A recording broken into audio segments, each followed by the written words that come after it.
Hello, everyone. Welcome to the UK Claimant count changed data release. It will be out in about 10 minutes, and me and my colleague Michael will be here to discuss it with you.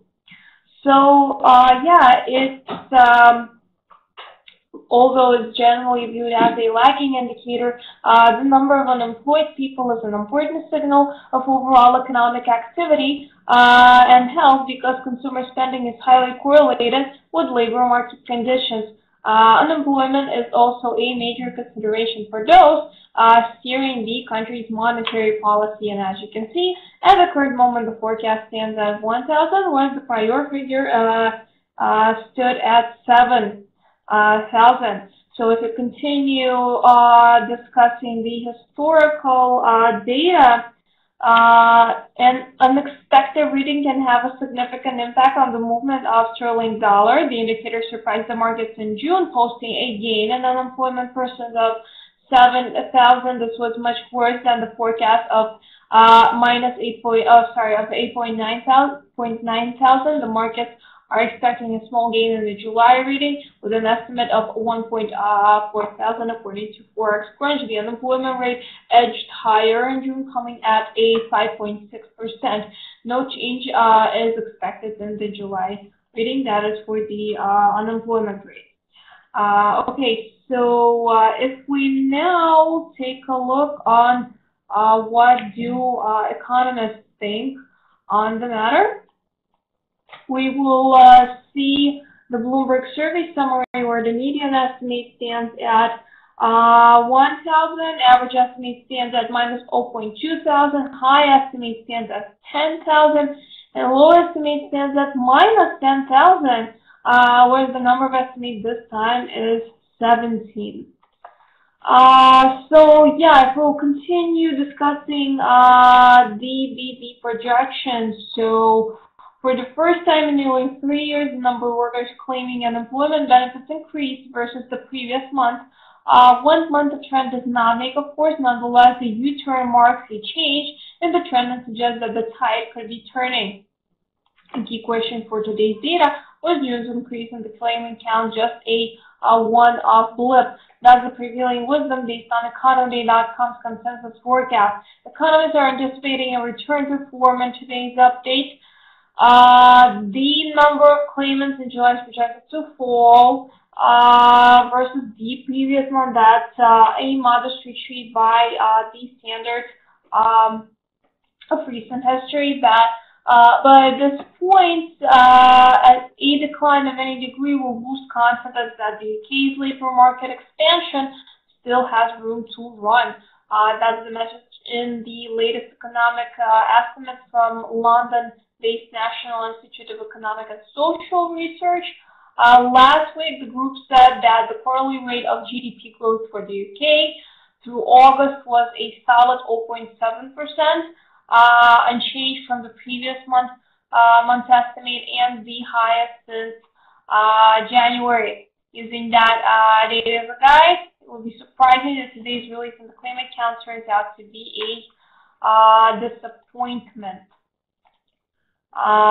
Yes, and since we have 1.5 minutes more to go, I would like to share with you also the Dukascopy community members poll on the impact from on sterling dollar currency pair.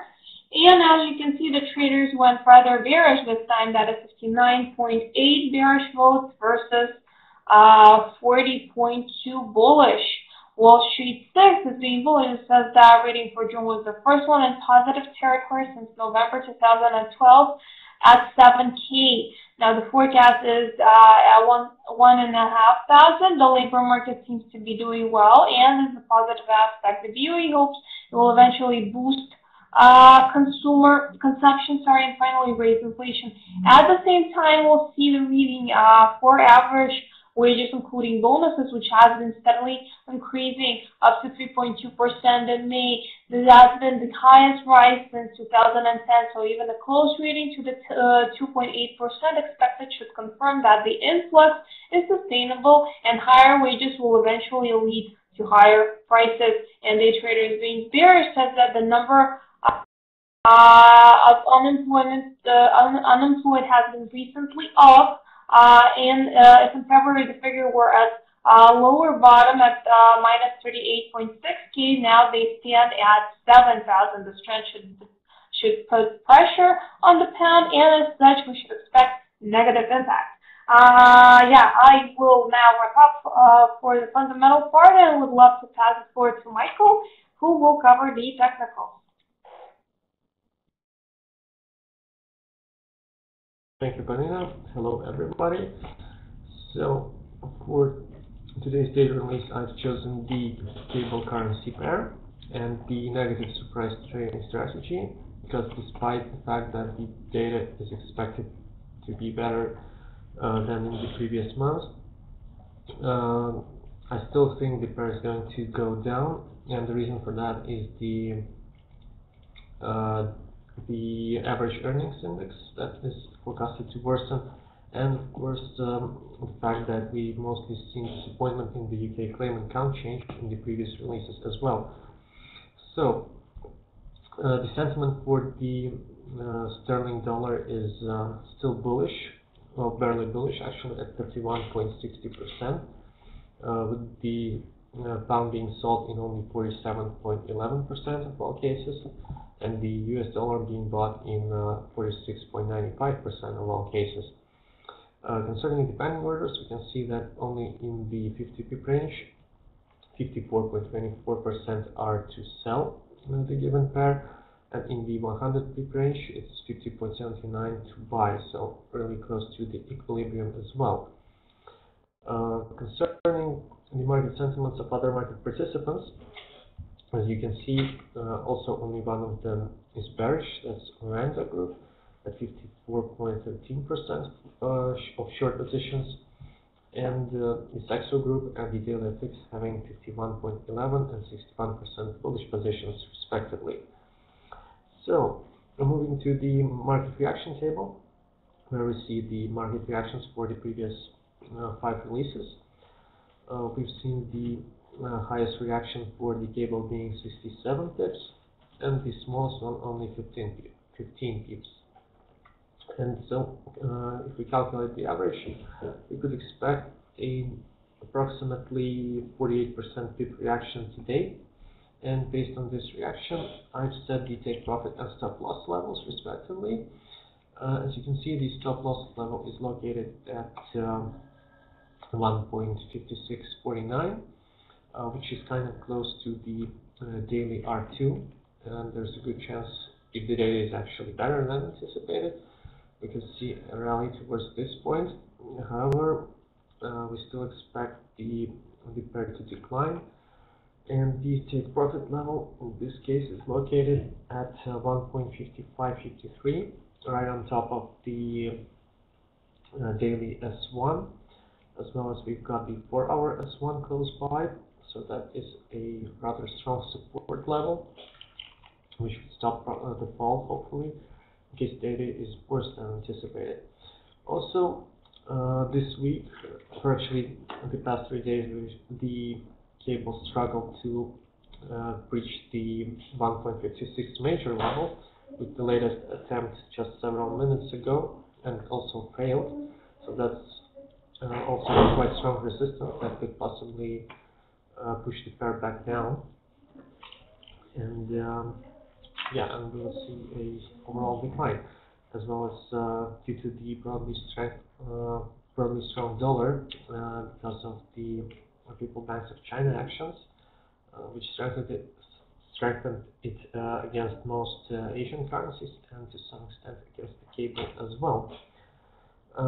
So we've got a minute left, and concerning the technical indicators, we can see that in the 30-minute time frame they're giving us mixed signals, which is the only important time frame since it is updated specifically for this data release. And I would also like to mention the forecasts of other major banks and groups.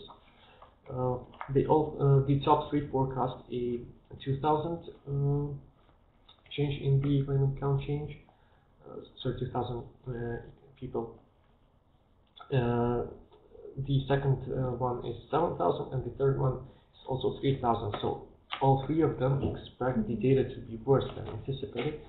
And judging by the given reaction, the data is probably already worse. And yeah, we see the jobless claims actually a lot better, 4.9, minus 4.9, but we see a really poor average weekly earnings index dropped from 3.2 to 2.4%,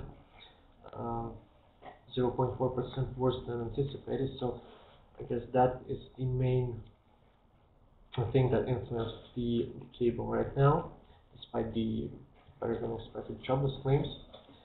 And I believe that the unemployment rate also remained unchanged, which we don't actually have in the chat, but yeah, the unemployment rate remained unchanged, 5.6%, so that didn't have any effect. But yeah, but I hope you listened to me and you actually sold the sterling and made some profits. So I guess that sums up today's release, and back to you, Paulina.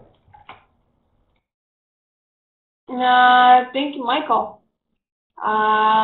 Yeah, I guess that's a wrap. Once again, the UK jobless claims came at minus 4.9 thousand. And just to now wrap up this economic data release, don't forget that we will soon be back because today's Friday, and we will have, oh, no, it's not Friday. It's not Friday!